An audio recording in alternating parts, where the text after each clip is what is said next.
George, this is one of those so-called angel moms whose son was killed by an undocumented immigrant. As you said, at the last minute, she was crossed off the agenda, not invited because she encouraged her followers to read this, frankly, a very vile anti-Semitic Twitter thread. But there are a number of people with extreme views who've been invited to participate in this convention this week. There's a public school teacher who's claimed that public schools use curriculum to groom children to be sexual predators. A couple of different people who are supporters of this QAnon conspiracy group.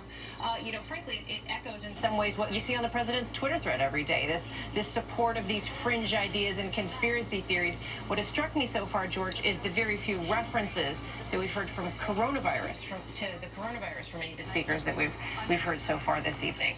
But now is time for the headline of this evening, First Lady Melania Trump. Let's listen in.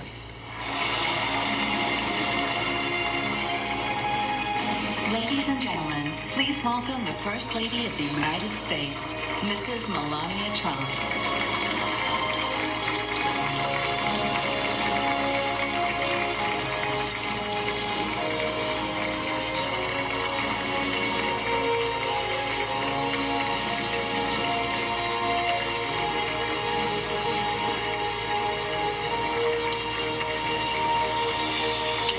First Lady, giving a little bit of a smile for the cameras as she prepares to give the most important political speech of her life. She hasn't given that many. She's led the Be Best campaign in the White House.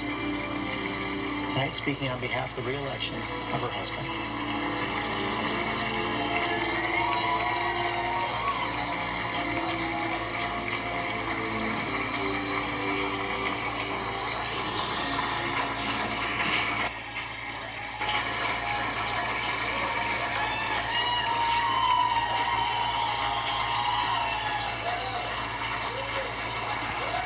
Good evening.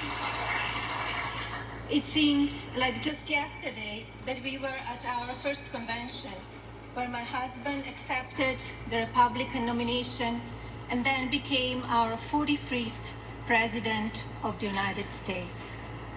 Yet the energy and enthusiasm for who should lead this nation, it is real today as it was 4 years ago. I know I speak for my husband and the entire family when I say we have not forgotten the incredible people who were willing to take a chance on the businessmen who had never worked in politics. We know it was you who elected him to be Commander-in-Chief, and we know it is you who will carry us through again. We were humbled by the incredible support then, and we are still grateful today. I want to acknowledge the fact that since March, our lives have changed drastically.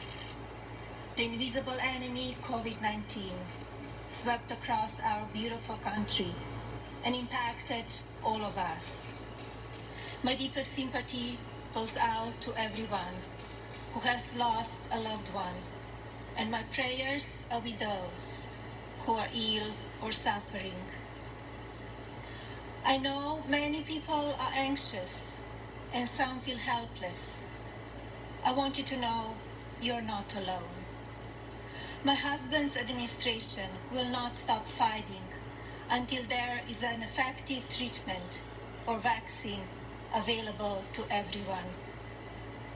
Donald will not rest until he has done all he can to take care of everyone impacted by this terrible pandemic. I want to extend my gratitude to all of the healthcare professionals, frontline workers and teachers who stepped up in these difficult times. Despite the risk to yourselves and your own families, you put our country first, and my husband and I are grateful. I have been moved by the way Americans have come to